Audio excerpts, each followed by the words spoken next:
बिहार के एक छोटे से गांव छतरपुर में सब कुछ शांति से चल रहा था। यहाँ के लोग भोले भाले थे, जमीन से जुड़े हुए और एक दूसरे के सुख दुख में साथ निभाने वाले। लेकिन अचानक गांव में अजीब घटनाएं होने लगी। रात होते ही किसी न किसी के घर से कुछ न कुछ गायब हो जाता। कभी गेहूं की बोरी, कभी मुर्गी, कभी बकरी, तो कभी खटिया के नीचे रखा पैसा।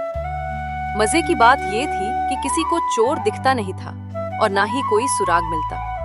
गांव के बुजुर्ग कहते, ये कोई इंसान नहीं, जिन्न है। बच्चे डर से शाम होते ही घरों में घुस जाते और मर्द पहरेदारी करने लगे। गांव में एक नौजवान था, हरिया, जिसकी उम्र 22 साल थी। वो थोड़ा सा नटखट, थोड़ा सा होशियार और पूरा गांव उसे पसंद करता था, सिवाय मुखिया के। हरिया को हमेशा शक था कि कोई गांव वाला ही ये चोरी कर रहा है। हरिया ने ठान लिया और बोला, अब इस चोर को पकड़ के ही दम लूंगा। वो रात को बाहर ही सोता था और आंखें फाड़ फाड़ के निगरानी करता। लेकिन चोर बड़ा चालाक था।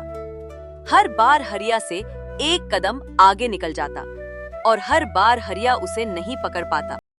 एक दिन गांव में एक बाबा आए, बाबा गुप्तगामी। उन्होंने दावा किया, मैं जिस घर में रहूंगा वहां चोर कभी नहीं आएगा। गांव वालों ने उन्हें पंचायत भवन में ठहराया। रात को बाबा नीम की लकड़ी जलाकर कुछ मंत्र बुदबुदा रहे थे। तभी हरिया वहां छिपकर देखने गया। उसने देखा कि बाबा खुद ही छिपके एक घर की दीवार फांदने जा रहे हैं। हाय राम, खुद बाबा ही चोर है। हरिया मन ही मन चौंका। हरिया ने कुछ समझदार लड़कों को पूरी बात बताई और उनके साथ मिलकर एक योजना बनाई और उनको बताया कि बाबा को कैसे पकड़ा जाए। उन्होंने गांव के सबसे अमीर हलवाई चुग्गालाल के घर में नकली सोने और मिठाइयों का जाल बिछाया। मिठाई में उन्होंने नींद की गोली भी मिला दी।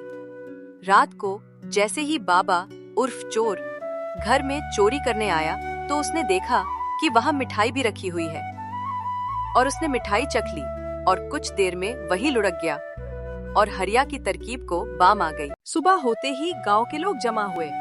बाबा को पंचायत में लाया गया।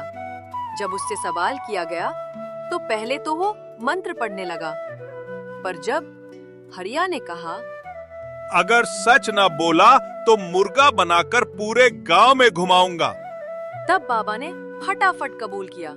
मैं बचपन में यहीं का रहने वाला था। गरीबी में गांव छोड़ा, पर जब देखा यहाँ अब समृद्धि है तो सोचा चोरी करके आराम करूं। गांव वालों को गुस्सा तो आया, लेकिन वो उसकी हालत देखकर थोड़ा पिघल भी गए और उसको माफ कर दिया। गांव वालों ने हरिया की खूब तारीफ की। मुखिया तक ने उसके लिए ताली बजाई और इनाम में 1 बीघा जमीन दी। हरिया अब गांव का सबसे भरोसेमंद नौजवान बन गया। चोर बाबा को सजा के बदले गांव के मंदिर में रहने को बोला गया और सभी काम सौंपा गया ताकि वो अपनी गलती सुधार सके। तूती गांव की एक बूढ़ी अम्मा दौड़ती हुई आई। ओ हरिया, मेरी गाय गायब हो गई।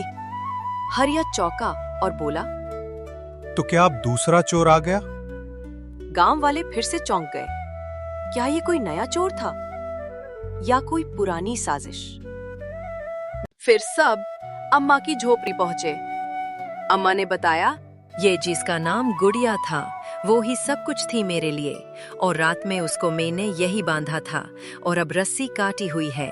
हरिया ने देखा कि गाय की रस्सी इतनी साफ कटी हुई थी जैसे किसी ने धारदार चाकू से काटा हो, और वहां पास में ताजे पैरों के निशान भी थे। मगर कुछ अजीब बात थी। हरिया ने जमीन पर पैरों के निशान को ध्यान से देखा और वो आम पैरों जैसे नहीं थे।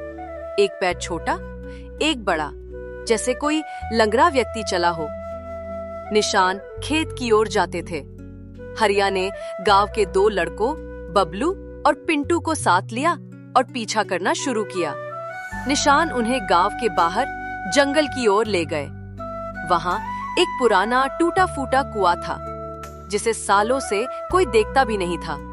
हरिया ने जब कुएं के पास ध्यान से देखा तो नीचे से हल्की सी आवाज आ रही थी। हरिया ने कहा, बबलू, पिंटू, लगता है कोई नीचे है। उन्होंने एक रस्सी बांधी और हरिया नीचे उतरा। नीचे उतरते ही हरिया की आंखें फटी की फटी रह गई।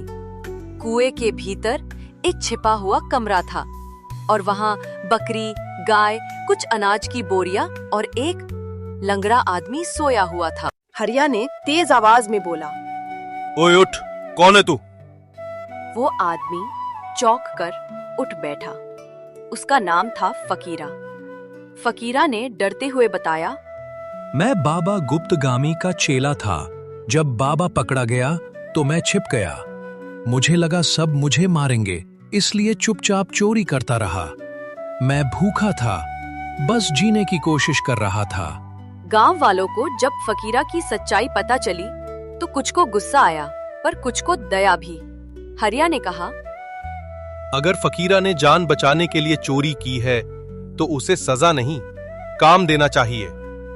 फकीरा को गांव का चौकीदार बना दिया जाए, अब वही निगरानी करेगा।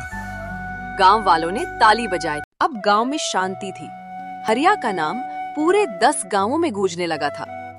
लोग उसे जासूस हरिया कहने लगे। लेकिन हरिया अब भी चैन से नहीं बैठा।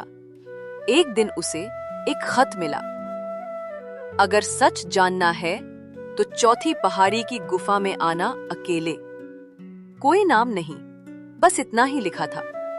हरिया मुस्कुराया और बोला, तो असली खेल अब शुरू होगा। हरिया को मिला वो अजीब खत उसके दिमाग में चक्कर काट रहा था। हरिया ने मन में सोचा, अगर सच जानना है तो चौथी पहाड़ी की गुफा में आना अकेले। कोई मुझे अकेला क्यों बुला रहा है? और गांव के उत्तर दिशा में 4 पहाड़ियां हैं। चौथी पहाड़ी गांव से सबसे दूर है और लोग कहते थे कि वहां रात में भूत दिखते हैं। मगर हरिया डरने वालों में से नहीं था। रात होते ही वो चुपचाप एक लाठी, एक टॉर्च लेकर जंगल की ओर निकल पड़ा। हरिया किसी तरह से चौथी पहाड़ी की गुफा के सामने पहुंचा और वहां चारों तरफ बस घना सन्नाटा था। हरिया जब गुफा के अंदर गया तो उसने देखा वहां एक बूढ़ा आदमी खड़ा था और वो बोला, आ गया तू, हरिया। उसकी आवाज बहुत भारी और डरावनी थी। हरिया ने पूछा, तुम कौन हो? वो बोला, मैं ही हूँ असली मास्टरमाइंड, सज्जन लाल। बाबा गुप्तगामी और फकीरा, ये दोनों मेरे मोहरे थे। सज्जन लाल ने बताया कि मैं तुम्हारे गांव का ही एक शिक्षक था, लेकिन गांव वालों ने मुझ पर गलत आरोप लगाकर मुझे गांव से निकाल दिया। तभी से मैं बदला लेने की योजना बना रहा था। मैंने बाबा को झूठे चमत्कार सिखाए, फकीरा को बहकाया और तुम्हारे गांव की हर कमजोरी को एक एक करके पहचाना। लेकिन तूने सब गुड़ गोबर कर दिया। अब उसका इरादा था पूरे गांव को डराकर खाली कराने का, ताकि वहां खनिजों से भरी जमीन पर कब्जा किया जा सके। हरिया ने उसकी बात सुनते ही कहा, मैंने यहाँ आने से पहले ये सारी बात पुलिस को बता दी है। पुलिस बस अब आने ही वाली होगी। सज्जनलाल, तूने गांव को डराकर गुलाम बनाना चाहा, मगर अब तू खुद कानून का गुलाम बनेगा। ठीक उसी समय गुफा के अंदर पुलिस और गांव वाले पहुंचे और सज्जन लाल को ले गए गांव में अगले दिन। हरिया का सम्मान किया गया। गांव के मुखिया ने घोषणा की, हरिया अब इस गांव का सम्मानित रक्षक होगा और हम उसके नाम का एक स्कूल भी बनवाएंगे, हरिया ज्ञान मंदिर। हरिया चैन से अपनी झोपड़ी में बैठा ही था कि एक बच्चा दौड़ता हुआ आया। हरिया भैया, किसी ने हमारी बकरी के गले से घंटी खोल ली। हरिया मुस्कुराया और बोला, अरे भाग जा छोटू, कहीं तू ही तो नया चोर नहीं। और फिर सब हंसने लगे। तो बच्चों, हमें इस कहानी से क्या सीख मिलती है? सच की जीत हमेशा होती है। कभी भी किसी को छोटा मत समझो। हरिया जैसे लोग साधारण लगते हैं पर भीतर से हीरो होते हैं और छोटी उम्र में भी बड़े से बड़े काम किए जा सकते हैं। और बच्चों, चैनल को लाइक करना, सब्सक्राइब करना और कमेंट करना मत भूलना।